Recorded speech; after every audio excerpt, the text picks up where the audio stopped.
Alrighty, so I just got 2 season preview left to do, and it is the 2 Canadian team, that is Toronto FC and Vancouver Whitecaps, that I have yet to do a season preview. Though in this video, I'll do the season preview of Toronto FC, and depending on if I'm tired after I finish doing this video, because I am doing this a little bit late, and this is going to be a bit of a late upload, I might think about finishing the Vancouver Whitecaps season preview, or I'll just wait till tomorrow and then I'll begin doing the prediction in terms of how this season is going to look. Now, for TFC coming into this season, no doubt expectation is going to be high again for this team, and especially after last season where they were trying to get themselves back to being the best of the Eastern Conference and fell spectacularly. There's no excuses this season in terms of not being a competitive team in the Eastern Conference, and especially with the way that they have reshaped the back line, which was the biggest weakness of this team. Though I will say that, as I'll talk about in the season preview, there's still one glaring flaw that I think this team could be facing for them to once again be a competitive team in the Eastern Conference. Now, last season, as I said, it was an absolutely disastrous season for TFC. They finished 9-7-18 and finished with 34 points, and once again missed the playoffs and finished in the same position that they did in 2021, in 13th place with just 34 points, and did not make it to the playoffs.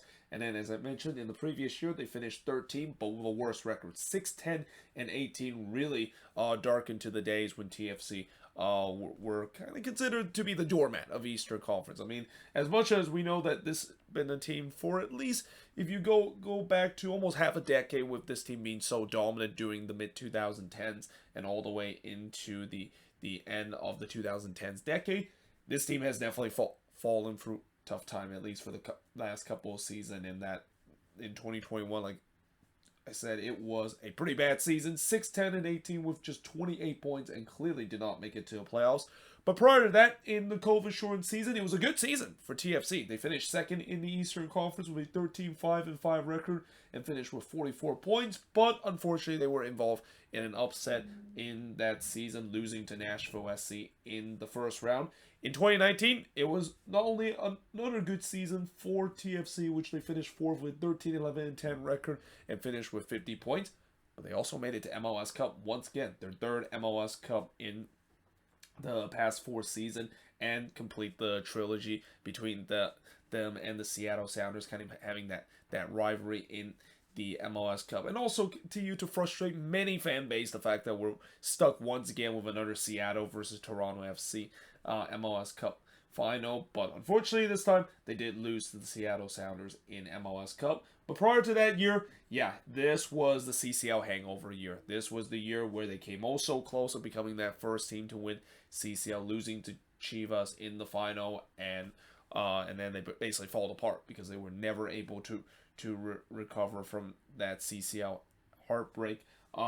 They finished in 9th place with 10-6-18 record and finished with 36 points and did not make it to the playoffs. Now, in terms of some of the transfer that they made this offseason, it's been busy in terms of some of the transfer that they have made, which is not a big surprise because we know that this is a team never always have a quiet offseason. This is always a team that loves to spend money and bring in acquisition. And obviously, as I mentioned, one of the big things that they want to address this offseason is the goalkeeping situation and the back line. And in some way, they kind of have done that by bringing in 2 new center back in Sigurd Rosted, Sean Johnson from NYCFC, Matt Hedges from FC Dallas. Then they brought back a familiar name in MLS in Adama Diamande, the former LAFC striker. And then they also brought in another familiar name, just for nostalgia reason, decided to bring back Victor Vasquez for his second stint and maybe his swan song season, because he is getting to that part of his career where this maybe be his last year before he hang up his boots. They also got Thomas Romero from LAFC, and then just recently they got Brandon Cervania from FC Dallas as part of this blockbuster trade where they send Jesus Jimenez to FC Dallas in order to get Brandon Cervania.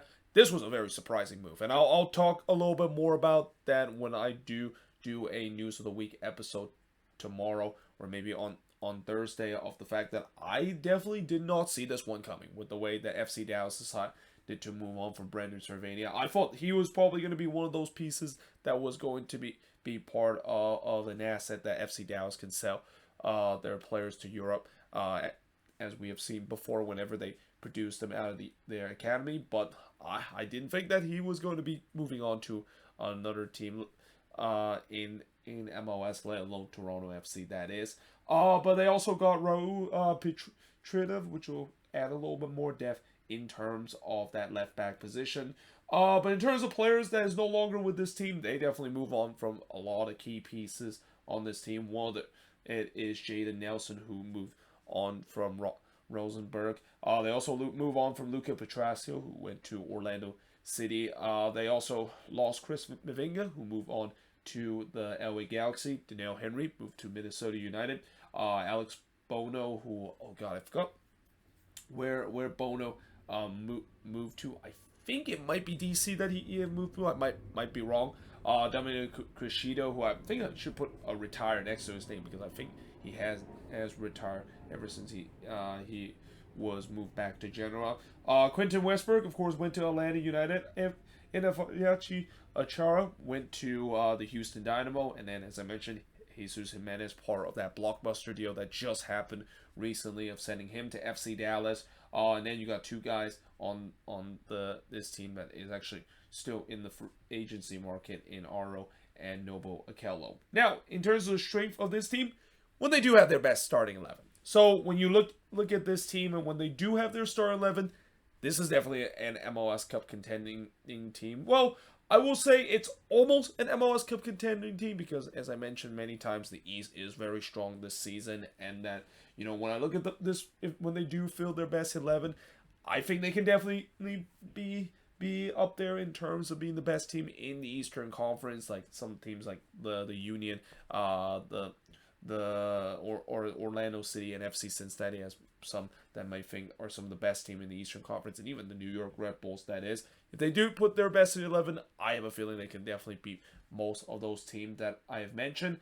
But that, of course, is that when they do field their start best 11. Because when they don't do that, that's where the weakness start to come. And this is where I go back to what I said with one of the biggest flaws for this TFC team, at least for the past couple of seasons, is that while this team is very shiny and bright when you put in the starting 11, yeah, after you look into the bright and shiny exterior, when you look deeper down in this team, it is a very hollow team. And it is a team that not only does not have a lot of depth, but they lack any depth quality on this team. There's not really a lot of player that is in the second or even in the third depth chart of this team that can really just step up and replace some of those star players that they had in their best starting 11.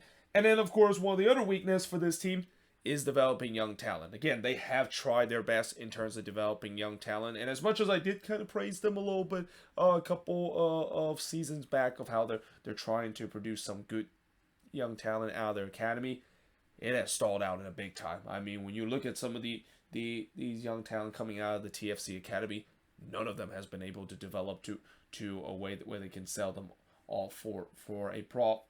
I mean, the closest one was Jayden Nelson that they sold off this off season, but really I think that was just more because he wants to maybe go somewhere else and maybe even go to Europe to try to develop his career, because, you know, Jayden Nelson and alongside with just so many notable players that come out of the TFC academy just have not been able to develop their career to a point where they can be worth a lot, not only to some European team, but maybe even be knocking on the door of the Canadian national team. So that's got to be very frustrated if you're TFC and that, you know, I know they've been trying their best in terms of developing good players from the academy, but it just have not really quite turned out well for them.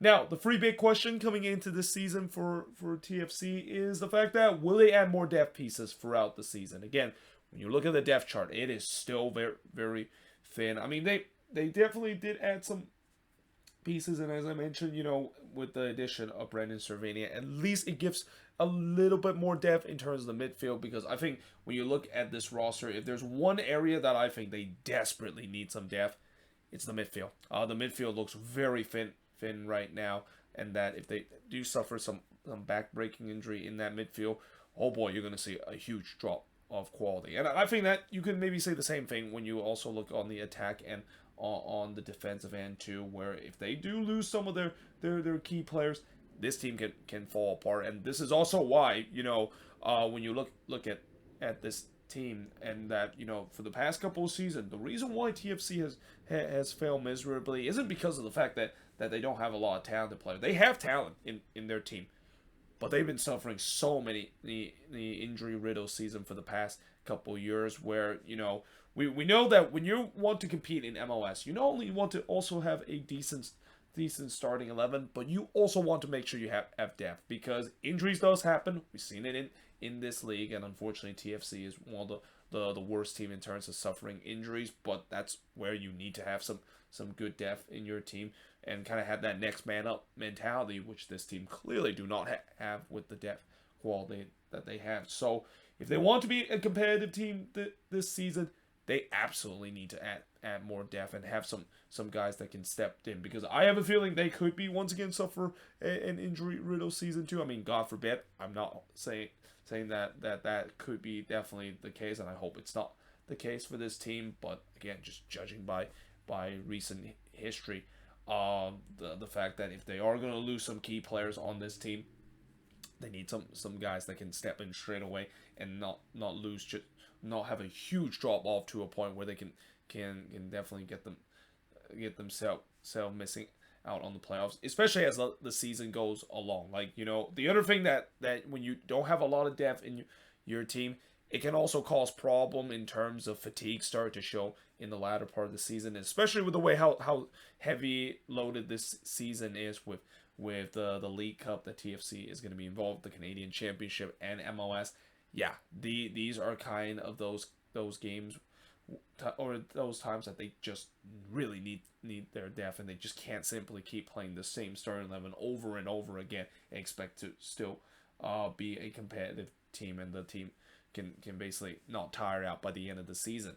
The second big question is how is this new shape backline is going to look. So again, with the way that I think the only guy on this team in the backline that is still there from last season is Richie Laryea in that right back position. This is pretty much a new backline, and I know that from what I heard is that most of the signings that they made in terms of shaping this backline is going to be much better than the previous season, but we don't know. We don't know if that, of course, is the case. Well, I will say for sure it's definitely going to be better, because bring Matt Hedges, I think that's a big signing, and I even mentioned in my FC Dallas season preview, I think it's a bit of a mistake for FC Dallas to decide to let him go. I mean, yes, he is started to turn 30 and maybe started to get past his prime, but he is still a guy that I think he is a decent defender, and very underrated defender, and he is kind of one of the reasons why that back line for FC Dallas was just so good last season. Like the leadership that he can bring to the back line is second to none, and that, yeah, I think this is a huge get for or not for FC Dallas, but for TFC in this case, that they desperately needed a guy that can really command that back line and stop those goals from going into the back net, as that's been a problem for this team for the past couple of seasons. And then, of course, the third big question of this team is what exactly is the bare minimum for this team to have to reach or to have a successful season. I mean, I won't be surprised some TFC fans might even have that expectation of MLS Cup or bust, because again, when you look at the roster that they constructed, this team should be an MLS Cup contender. But again, because of how hollow this team is, it's hard to say that MLS Cup or bust is going to be a determined factor in whether or not if it's a successful season or not. Because again, if the injury bug is going to hit this team, then I think the expectation is going to be low. But there's no doubt that I think the bare minimum has to be making the playoffs, or even go deep in the playoffs, because with the new playoff format that it was announced today, and that there's a better chance for even some of these mediocre team in both conference to make it to the playoffs as the 9th or even the 8th seed. You gotta say that not only they need to make it to the playoffs, but they need to make noise, because I think moving to the bonus question about this team, could Bob Bradley feel the heat if things start to fall apart again? So this is the second season for Bob Bradley to get this this right, and you know that a lot of TFC fans don't have the patience for this team to once again suffer a downward slow. I mean, the last 2 seasons, if you're a TFC fan, you have to be very frustrated because this is a team that has known to be the class of the East for a long time, and they just completely fall apart in the last 2 seasons.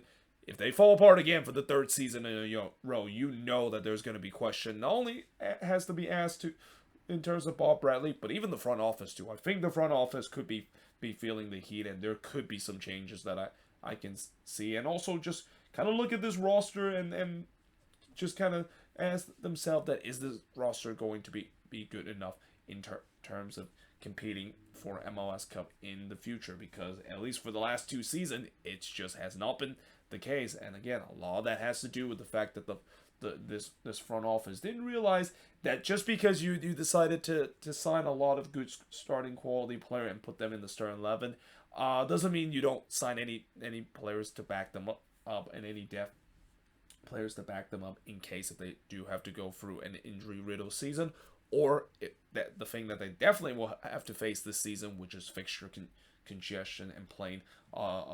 There's going to be a couple of times where they're going to be playing 3 games in 7-day stretch that we're going to see throughout this long, hard grind of an MLS season for this year. But either way, let me know in the comments below, what do you think of this video? And if you are a TFC fan, what do you think is the strength, the weakness for this team? And also the 3 big question coming into this season for this team. But until then, hope you guys enjoyed this video. If you do, make sure you guys leave a like, smash the subscribe button. And yeah, I, of course, will see you guys next time.